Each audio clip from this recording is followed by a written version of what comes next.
பைபிள்ல இஸ்ரவேல் ஜனங்கள் எகிப்து தேசத்துல அடிமைகளாய் இருந்தபோது அவர்களை மீட்டெடுப்பதற்காக ஆண்டவர் மோசேயை அனுப்பியும், எகிப்துல அரசர் கடினமா இருந்தபடினால 10 வாதைகளை அனுப்பி வாதித்தார். அந்த வாதைகள் என்னென்னு பார்க்கலாம்.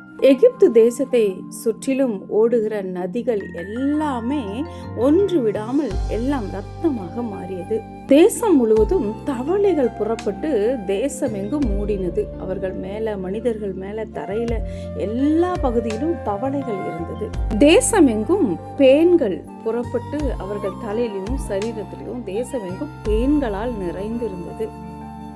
வண்டுகள் எகிப்தியரின் வீட்டில நிறைந்திருந்தது. எல்லா பகுதியிலும் வண்டுகளால் நிரப்பப்பட்டு இருந்தது. எகிப்து தேசத்துல வாழ்ந்து கொண்டிருந்த மிருகங்கள் எல்லாம் கொள்ளை நோய்பட்டு மாண்டு போயின. மனிதர்கள் மேலும் மிருகங்கள் மேலும் கொப்பளங்கள் உடல் முழுவதும் உண்டாயிற்று. அக்கினி கலந்த கல்மலை வானத்திலிருந்து பெய்தது. வெட்டுக்கிளிகள் செடிகளை தின்று போட்டது.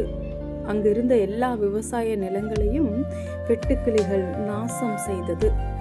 எகிப்து தேசம் எங்கும் காரிருள் சூழ்ந்து கொண்டது. எகிப்து தேசத்துல மனிதர்களிலும் மிருகங்களிலும் உள்ள தலைச்சன் பிள்ளைகளை ஆண்டவர் அழித்தார்.